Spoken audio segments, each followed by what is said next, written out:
Hello super hero lovers, আজ আমি হাজির হচ্ছি স্পাইডারম্যান ব্র্যান্ড নিউডের এন্ডিং আর পোস্ট ক্রেডিট সিনের এক্সপ্লেন নিয়ে। কারণ এই মুভির এন্ডিং শুধু পিটার পার্কারের কাহিনীকেই না, বরঞ্চ মার্ভেলের আগামী mutant saga, X man, Avengers, Doomsday এবং সিক্রেট ওয়ার্সের জন্য অসাধারণ কিছু সেট আপ করে রেখে দিয়েছে।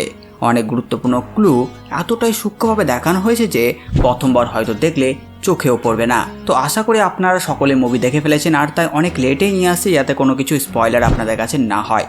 তো যতটা আমার মনে হয় মুভিতে সবাই দেখে ফেলেছেন। তো এবার এন্ডিং আর পোস্ট ক্রেডিট এক্সপ্লেনের জন্য চলুন শুরু করে আজকের এই নতুন ভিডিওটি।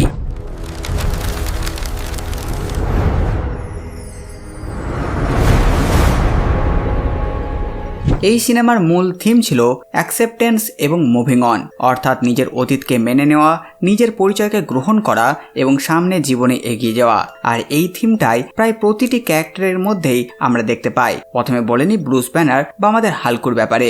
অনেক বছর পর আমরা আবার স্যাভেজ হাল্ককে দেখতে পাই। ইনফিনিটি ওয়ারে থ্যানোসের সঙ্গে ফাইটের পর ব্রুস ব্যানার নিজের ভেতরের হাল্ককে ইনহিবিটর আর তার নিজের কিছু এক্সপেরিমেন্টের সাহায্যে চুপ করিয়ে দিয়েছিল। আর তারপরে আমরা পাই হাল্কের বদলে স্মার্ট হাল্ক, যার মধ্যে হাল্কের শক্তি আর ব্রুসের ব্রেন ছিল। আর তারপর থেকে সে শান্তভাবে স্বাভাবিক জীবন কাটাতে শুরু করে।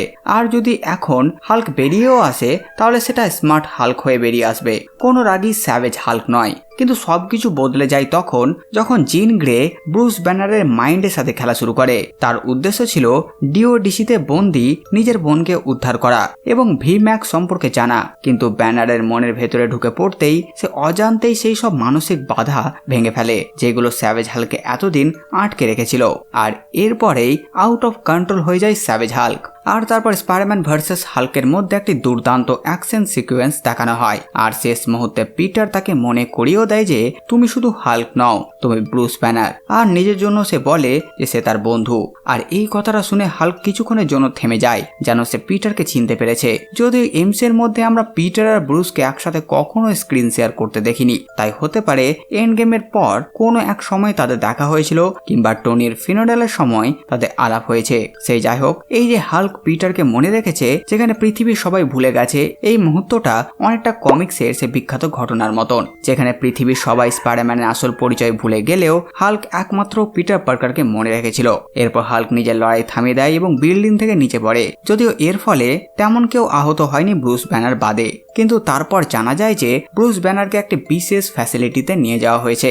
এবার হাল্ককে আটকাবার জন্য ফ্যাসিলিটি, এটা হতে পারে দ্য রাফ। আর যদি এটাই হয়ে থাকে তাহলে সেখানে ইতিমধ্যেই রেড হাল্ক এবং লিডার তো আছেই, যারাও হাল্কের মতনই। আর তাই এর মাধ্যমে ওয়ার্ল্ড ওয়ার হাল্ক বা প্ল্যানেট হাল্কের মতন ইভেন্টের ক্লু পাওয়া যায় যে ভবিষ্যতে হাল্ককে ঘিরে আরো বড় কোনো ঘটনা ঘটার সম্ভাবনা রয়েছে। সাথে ব্রুস এখন আর স্মার্ট হাল্ক নয়। এই মুভিতে তাকে স্যাভেজ হাল্ক করে অ্যাভেঞ্জার্স, ডুমসডে বা সিক্রেট ওয়ারের জন্য স্যাভেজ হাল্ককে রেডি করে নিল স্টুডিও। সেখানে আর এক্সপ্লেনেশন দিতে হবে না স্মার্ট হাল্ক কি করে স্যাভেজ হাল্ক হলো।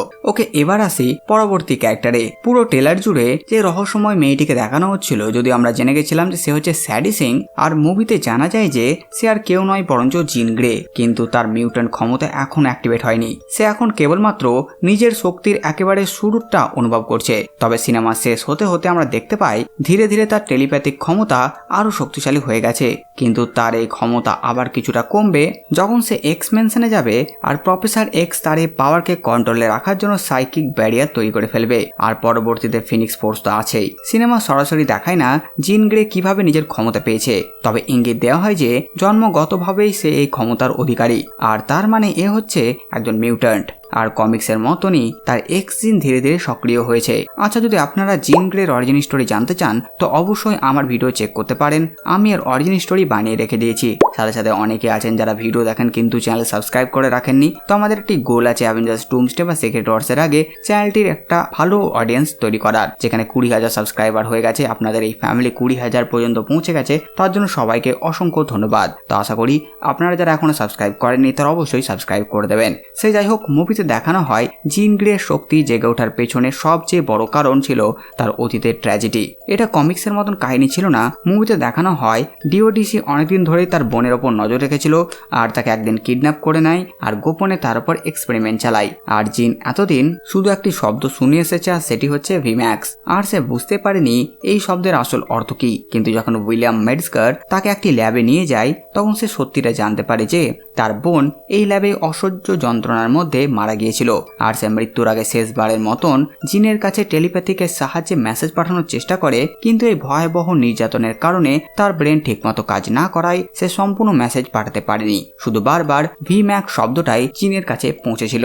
আর যখন জিন জানতে পারে যে তার বোন মারা গেছে এদেরই হাতে, তখন তার তীব্র মানসিক আঘাতের কারণে মুহূর্তেই তার মিউটেন্ট পাওয়ার ব্লাস্ট করে। আর এই মুহূর্তের মধ্যে সে চারপাশে বিশাল একটি সাইকিক ফিল্ড তৈরি করে ফেলে। সেই এলাকার প্রত্যেকটি মানুষের ব্রেন তার কন্ট্রোলে চলে আসে, এমনকি হ্যান্ড নিনজাদেরও সে একসঙ্গে কন্ট্রোল করে আর স্পাইডারম্যানের ওপর অ্যাটাক করে। আর এটা জাস্ট টিজ যে জিন গ্রের এই টেলিপ্যাথিক পাওয়ার ভবিষ্যতে কতটা ভয়ঙ্কর হতে পারে। তবে পিটার পার্কার বুঝতে পারে জিন গ্রে আসলে জন্মগতভাবে খারাপ নয়, সে শুধু নিজের বোনের মৃত্যুর প্রতিশোধই নিতে চাইছে। তাছাড়া সিনেমার আরেকটি গুরুত্বপূর্ণ ক্যারেক্টার উইলিয়াম মেডস্কারকেও ভবিষ্যতের জন্য বড়ভাবে সেট আপ করা হয়েছে। তাকে যদি আপনারা না চেনেন তো জানিয়ে দিই, কমিক্সে উইলিয়াম মেডস্কার এমন একজন ব্যক্তি যে মিউট্যান্টদের বিরুদ্ধে মানুষের মধ্যে ঘৃণা ছড়িয়েছে, মিডিয়ার মাধ্যমে মিথ্যা খবর ছড়িয়ে সাধারণ মানুষকে মিউট্যান্টদের বিরুদ্ধে দাঁড় করিয়েছে। তার লক্ষ্য ছিল মিউট্যান্টদের কন্ট্রোল করা, মানে তাকে বন্দি করে তাদের শক্তিকে অস্ত্র হিসেবে ব্যবহার করা। আর সিনেমাতেও ঠিক তেমনটাই করা হয়েছে। ডিওডিসি তার নেতৃত্বে সুপার পাওয়ার ইন্ডিভিজুয়ালদের নিয়ে পরীক্ষা নিরীক্ষা চালাচ্ছে। জিন গ্রের বোনের ওপর চালানো পরীক্ষাও সেই প্ল্যানেরই অংশ। আর এখান থেকে পরিষ্কার বোঝা যায় যে মার্বেল ধীরে ধীরে মিউট্যান্ট সাগার ভিত তৈরি করছে। এছাড়াও এই মুভিতে দেখানো নতুন ধরনের ইনহিবিটর ডিভাইস, এটিকেও ভুললে চলবে না।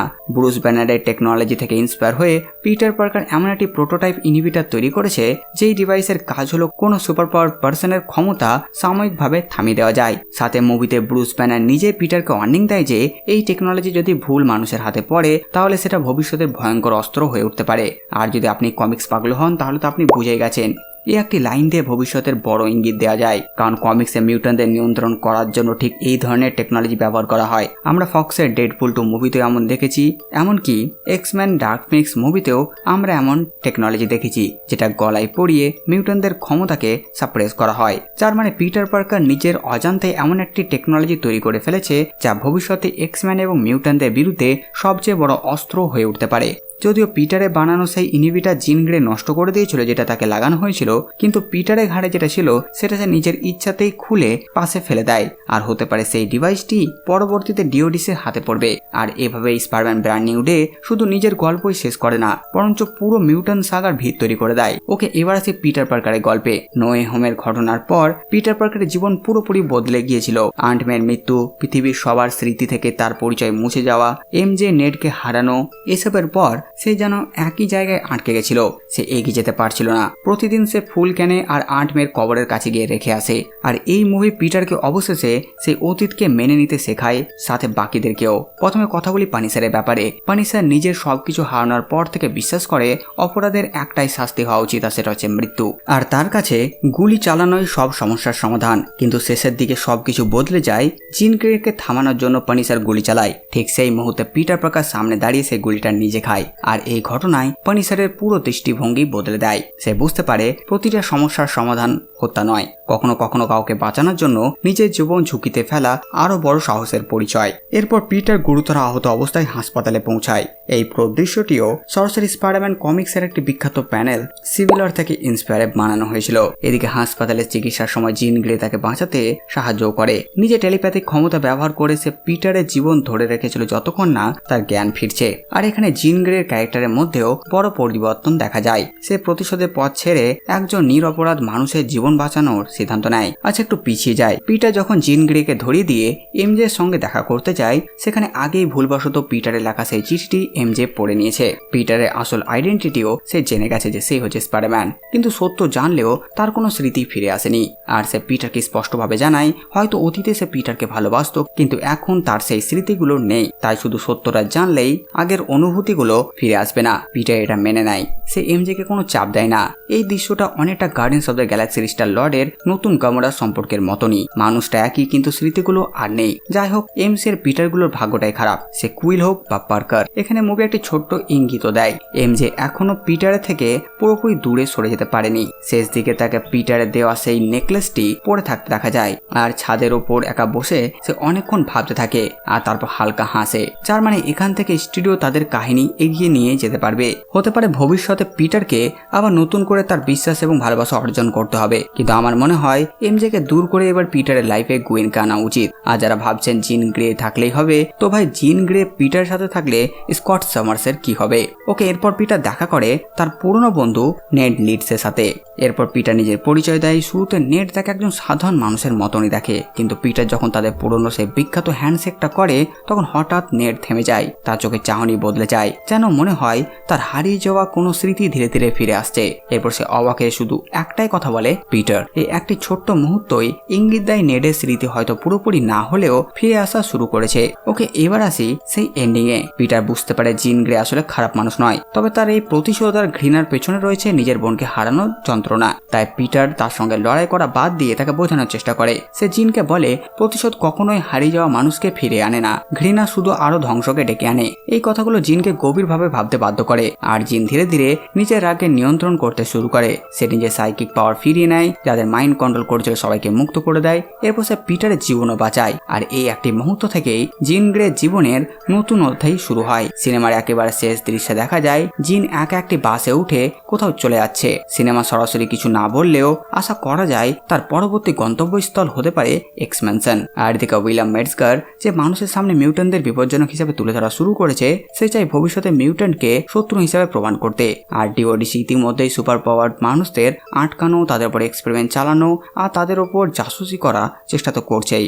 আমরা ওয়ান্ডারম্যান সিরিজে এমনটা দেখেছি। আর ভবিষ্যতে এই একই সংস্থা মিউট্যান্টদের বিরুদ্ধে বড় ভূমিকা নিতে পারে। কিন্তু এখনো সবচেয়ে বড় রহস্যর উত্তর বাকি, কারণ সবকিছু শেষে দেখানো হয় সেই পোস্ট ক্রেডিট সিন, যা সরাসরি অ্যাভেঞ্জার্স ডুমসডে এবং সিক্রেট ওয়ারের দিকেই হিন্ট দেয়। তাই কথা বলে নেব এই পোস্ট ক্রেডিট সিনের ব্যাপারে। সিনের শুরুতে আমরা নেডের তৈরি সেই স্পাইডার ট্র্যাকার ডিভাইসটি দেখতে পাই। এই ডিভাইসের কাজ স্পাইডারম্যানের লোকেশন খুঁজে বের করা। প্রথমে ট্র্যাকার কুইন্সের দিকে স্পাইডারম্যানের সিগন্যাল খুঁজতে থাকে, আর তারপর হঠাৎ স্ক্রিনে একটি মেসেজ ভেসে ওঠে যে লোকেশন আননোন। এরপর ক্যামেরা ধীরে ধীরে পৃথিবী থেকে দূরে মহাকাশের দিকে জুম আউট করতে শুরু করে, আর ঠিক সেই সময় ট্র্যাকারের সিগন্যালে এক অদ্ভুত গ্লিচ দেখা যায়। এই ছোট্ট গ্লিচটাই পুরো পোস্ট ক্রেডিট সিনের সবচেয়ে গুরুত্বপূর্ণ ক্লু। এমসিইউর মধ্যে আগেও মাল্টিভার্স ট্রাভেল বা ইউনিভার্স শিফটের সময় এই ধরনের ভিজুয়াল গ্লিচ দেখানো হয়েছে। অর্থাৎ স্পাইডারম্যান শুধু পৃথিবীর অন্য কোথাও নেই, সে হয়তো সম্পূর্ণ একটি অন্য ইউনিভার্সে পৌঁছে গেছে। আর এখান থেকে একের পর এক সম্ভাবনা তৈরি হয়। প্রথম সম্ভাবনা, পিটার পার্কার হয়তো রেড রিজার্স মানে ফ্যান্টাস্টিক ফোরের সঙ্গে মাল্টিভার্সের ভ্রমণে আছে। কমিক্সের সিক্রেট ওয়ার্সে স্পাইডারম্যানের সঙ্গে এমন যাত্রা আগেও দেখা গেছে।